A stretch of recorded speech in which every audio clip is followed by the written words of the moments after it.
안녕하세요. 오늘 저희가 함께 살펴볼 이야기는 하나님의 주권과 인간의 선택에 관한 건데요. 네, 아주 향미로운 주제죠. 이스라엘 역사를 쭉 따라가면서 하나님의 결정과 또 인간의 책임 있는 선택, 이게 어떻게 서로 영향을 주고받는지 한번 보려고 합니다. 특히 그 에브라임 지파에서 유다 지파로 넘어가는 과정이라던가. 아, 맞아요.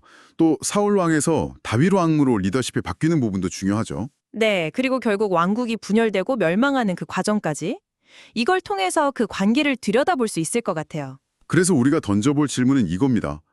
이스라엘 역사에 보면 성공과 실패가 계속 반복되잖아요. 그렇죠. 이게 그냥 우연일까요? 아니면 그 뒤에 뭔가 더 깊은 의미, 그러니까 하나님의 계획과 인간의 반응 같은 게 있는 걸까요? 한번 깊이 파고 들어가 볼 만한 질문입니다. 자, 그럼 시작해 볼까요? 네, 처음에는 하나님께서 에브라임 지파 지역, 그 실로를 성소의 중심지로 삼으셨죠? 네, 맞아요. 뭔가 에브라임 지파에서 리더십이 시작되기를 기대하신 것 같은. 그런 느낌이 들죠. 그런데 사사기나 사무엘서 초반 보면 에브라임 사람들이 점점 안 좋아지니까 네, 악행이 심해지니까요. 하나님께서 결국 실로를 버리셨다. 시편에도 그런 말씀이 있고요. 네, 시편 78편에 나오죠. 그리고 흥미로운 점은 그 언약궤가 블레셋 땅에서 돌아올 때요. 아, 네. 원래 있던 에브라임의 실로가 아니라 유다 지파의 벳세메스로 갔다는 거예요. 정말요? 왜 거기로 갔을까요? 뭐랄까, 상징적인 사건? 아, 일종의 방향 전환 같은 거군요. 네, 그렇게 해석해볼 여지가 충분하죠. 이 패턴이 왕을 세울 때도 보이는 것 같아요. 맞습니다. 첫 왕 사울은 베냐민 지파 사람이었잖아요. 네. 넓게 보면 이제 라엘 자손이니까 에브라임과 연결되는데 그가 불순종하니까 하나님이 그를 버리시고 유다의 지파의 다윗을 선택하시죠. 사무엘상 16장에 나오잖아요. 여기서도 에브라임 계열에서 유다 계열로 넘어가는 그 흐름이 보이네요. 정말 흥미로운데요. 그렇죠.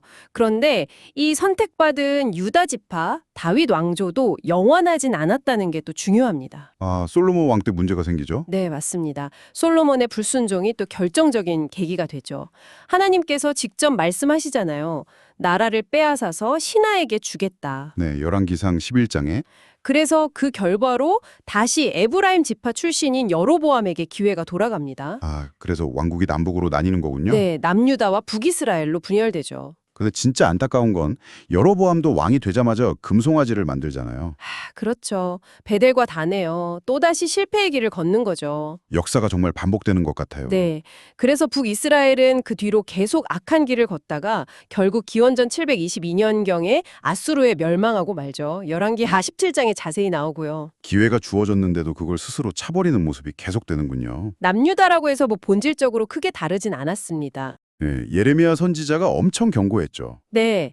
성전이 예루살렘에 있다는 사실에 그냥 안주하면서 회개하지 않는 백성들한테 이게 여호와의 성전이다, 여호와의 성전이다 하는 그 거짓말 믿지 말라. 굉장히 강하게 말씀하셨죠. 네, 그러면서 과거에 하나님이 실로를 어떻게 버리셨는지 기억하라고 예레미야 7장에서 상기시키잖아요.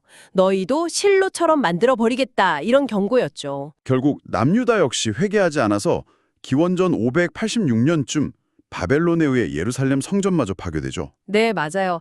열왕기하 25장에 나오죠. 에스겔서에 보면 그 장면이 더 생생하게 묘사돼요. 하나님의 영광이 성전을 떠나서 동문으로 또 감람산으로 옮겨가는 환상. 아, 그 장면이요. 정말 그 사무엘상에서 실로의 영광이 떠났다고 외쳤던 그 순간이. 네, 엘리의 며느리가 이가봇이라고 외쳤던. 네, 그게 예루살렘에서 다시 재현된 거네요. 그렇죠. 그래서 이 모든 사건들이 이렇게 쭉 꿰뚫어 보면 핵심은 이거 같아요. 그러니까 인간의 불순종이나 죄악이 분명히 심판의 어떤 직접적인 원인, 계기가 되기는 하지만요. 네. 그 결과로 나타나는 심판이라든지 아니면 축복이 다른 곳으로 옮겨간다든지 새로운 인물이 등장한다든지 심지어 성전 파괴 같은 이런 엄청난 역사적인 전환점들 네네. 이런 것들은 궁극적으로는 하나님의 주권적인 결정이라는 거죠. 아, 인간의 행동에 대한 반응이면서도 그 이상의 하나님의 계획이 있다는 말씀이시군요. 네, 맞아요. 하나님께서 인간의 행동에 반응하시면서도 동시에 당신의 더 큰 계획과 공의를 이루어 가시는 과정으로 봐야 한다는 거죠. 인간의 실패조차도 결국 그분의 주권 아래 있다. 이렇게 해석할 수도 있겠습니다. 네, 정리를 해보자면 이스라엘의 역사는 단순히 그냥 인간들의 이야기가 아니라 그 속에서 하나님께서 끊임없이 말씀하시고 행동하시고 또 당신의 뜻을 이루어 가시는 어떤 무대다 이렇게 볼 수 있겠네요. 그렇죠. 역사의 표면 아래에서 흐르고 있는 그 하나님의 주권적인 개입을 우리가 읽어내는 것, 그게 중요해 보입니다.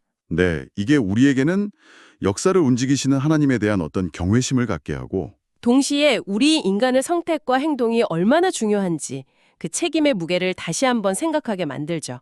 그렇다면 마지막으로 이런 질문을 던져보면서 마무리하면 어떨까 싶네요.